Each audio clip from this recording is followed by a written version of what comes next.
Hi, y'all. Welcome to week 4. And this week we're kind of looking at what causes addiction. And the overall answer is going to be we don't know. There's a variety of factors.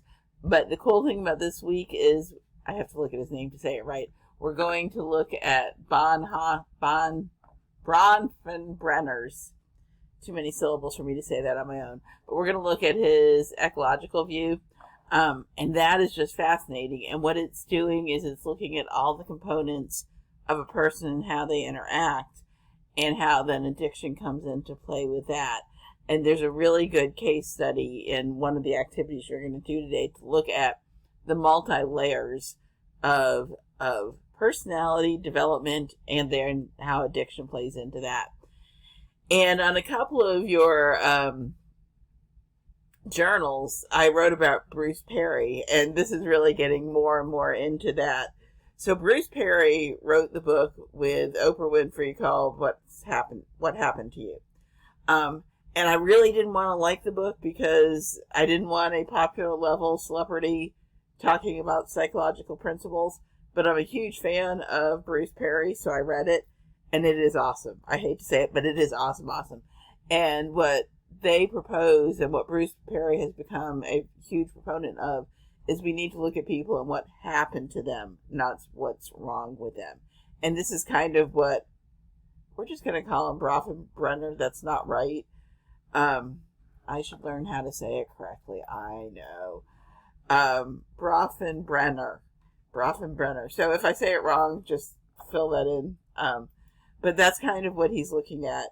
And it's just that whole layer. So whether you're going into substance abuse counseling or mental health counseling, that's exactly what we look at. What are the layers that kind of converged to have this perfect storm of whether it's mental illness or substance abuse? So that's going to look at it. And what we know is essentially there's no single attribute of addiction. It's complicated, and it's a combination of nature versus nurture. You know, there's a huge increase in risk with genetics and hereditary propensity towards addiction, and we know that. So if you come from a family of people that have had issues with addiction of some variety or substance use issues, there's an increased chance, and it's a bigger risk. But we also know in some people that also becomes a protective factor because they're like, I'm never drinking because I saw what it did to my family, and I'm never going to have a part of that.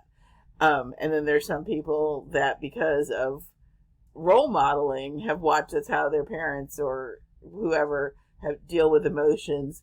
They've learned that's the way to deal with emotions, and then they utilize substances. So it can go in either direction, but we do know that the risk is increased with genetics. We also know that unfortunately the combination of genetics and watching other people, even if somebody says, I'm never going to drink, sometimes when the stress gets really strong or the emotions get really high or the avoidance gets really big, that still ends up being their go-to.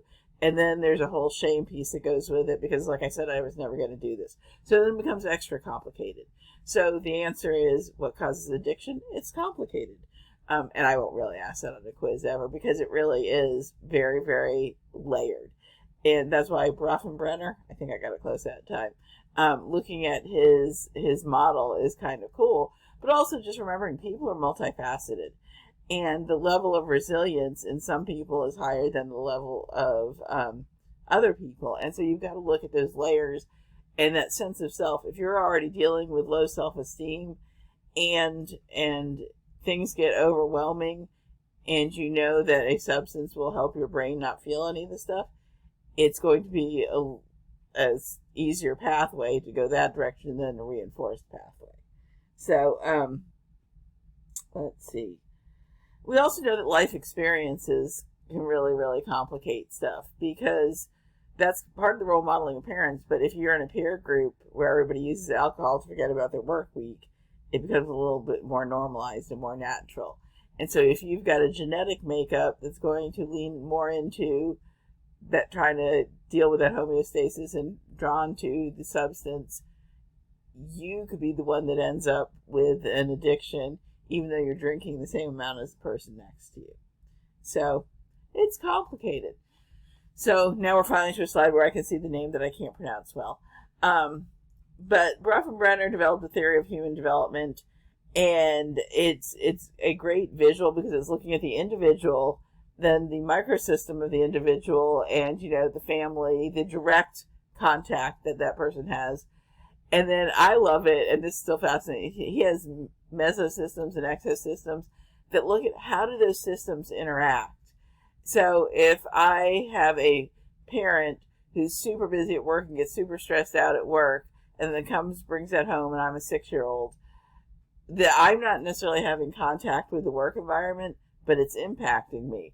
So that's kind of part of his exosystem and mesosystem.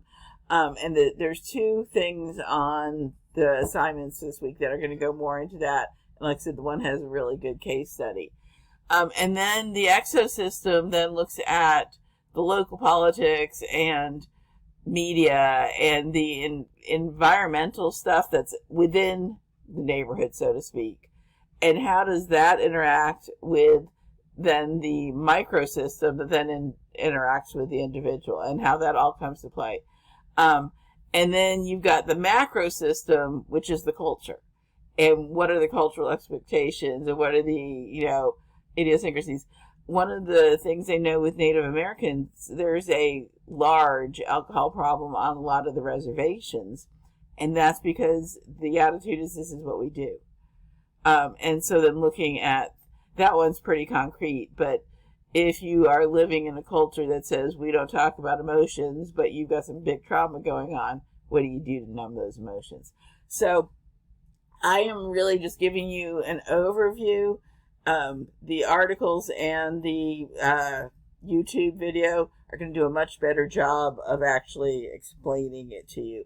And for me, it's fascinating. So I would expect questions on the midterms, pretty concrete questions on the midterm about this, because this is just systems thinking. And so if you go into family counseling, you're going to learn about systems.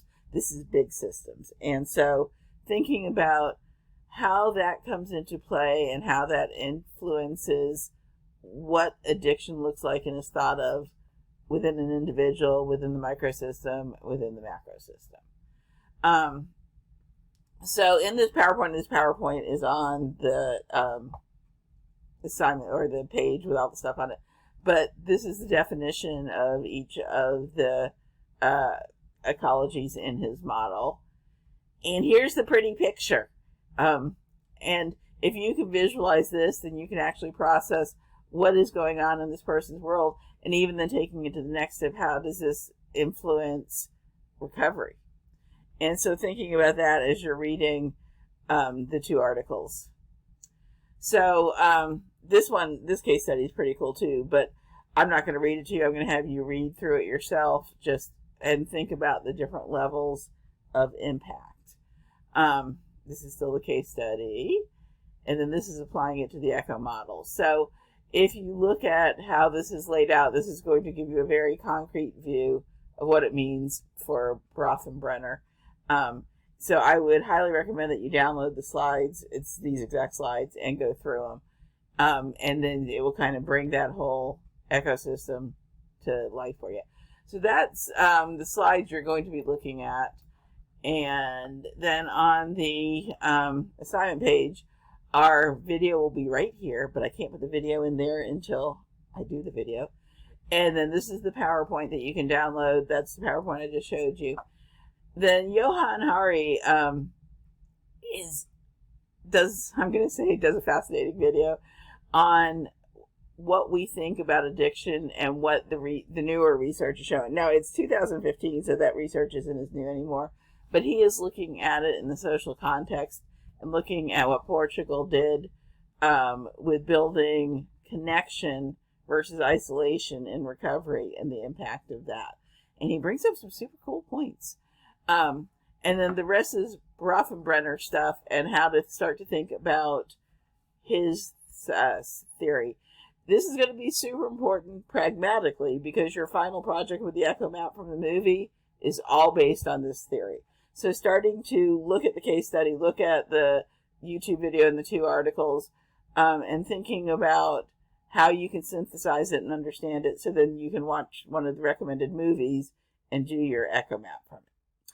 So that is this week. There's not a ton that has to be done this week. If you go into the module, come on, module, come on. Mine looks a little bit different than yours, but you'll see that there's a discussion board, and then there is all the assignments that I just showed you. So let me go into student view just so it looks a little more familiar. See the things we can do.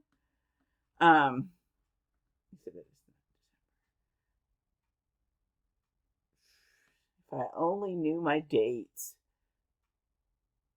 Oh, you know what? I didn't open it yet. That's why I can't see it on my stuff. Let's leave the student view and look at my stuff. I was so confused there for a second. Okay, so the discussion board, you're going to discuss about how you might explain to a friend or family what the cause of addiction is. Especially if you come from a family or know a family that doesn't necessarily see addiction as a disease and kind of looks at it from a different perspective.